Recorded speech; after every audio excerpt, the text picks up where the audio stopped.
Fashion බක් වෙළඳ ව්‍යාපාරයේ 15 වන ශාඛාව ගාල්ල සමුද්‍ර මාවතේදී පසුගිය පළමුවනදා විවෘත කෙරුණා.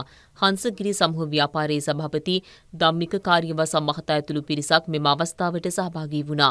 ගාල්ල ප්‍රදේශීය ජනතාවට නවීන විලාසිතාවන්ගෙන් යුත් ඇඳුම් පැළඳුම් පාවහන් විසිතුරු භාණ්ඩ මිලදී ගැනීමට මෙහි අවස්ථාව සලසා දී තිබෙනවා.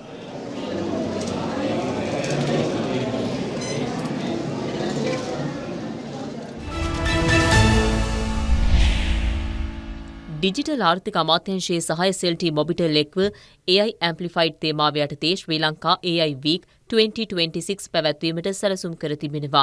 මේ නවීනතම AI නවෝත්පාදන ප්‍රදර්ශනයක් කිරීමටත් ප්‍රතිපත්ති සම්පාදකයන්, ව්‍යවසායකයන්, පර්යේෂකයන් මෙන්ම ශීර්ෂ ප්‍රජාව සඳහා ඉදිරිපත් කර තිබෙනවා. මෙය මෙරට AI ශාස්ත්‍රීය දියුණුව වේගවත් කිරීමට විශාල දායකත්වයක් සපයනවා. මෙම අවස්ථාවට නියෝජ්‍ය අමාත්‍ය රංග වීරරත්න මහතා ඇතුළු පිරිසක් සහභාගී වුණා. වායු සමීකරණවල බලශක්ති කාර්යක්ෂමතාව සම්බන්ධයෙන් කොරියා ශ්‍රී ලංකා සහයෝගීතාව වැදගත් සන්ධිස්ථානයක් සනිටුහන් කරනවා. ශ්‍රී ලංකාවේ වායු සමීකරණ බලශක්ති කාර්යක්ෂමතාව ප්‍රවර්ධනය කිරීම සඳහා ශ්‍රී ලංකාව දරන උත්සාහයේ වැදගත් සන්ධිස්ථානයක් ලෙසටයි මෙය හැඳින්වෙන්නේ. වායු සමීකරණ ව්‍යාපෘතිය පැවරීමේ සහ ජයග්‍රහණ බෙදා හැරීමේ උත්සවයක් ලෙසටයි මෙය පැවැත්වුණේ. මෙම උත්සවයට ශ්‍රේෂ්ඨත්වයට අදාළ විශාල පිරිසක් සහභාගී වුණා.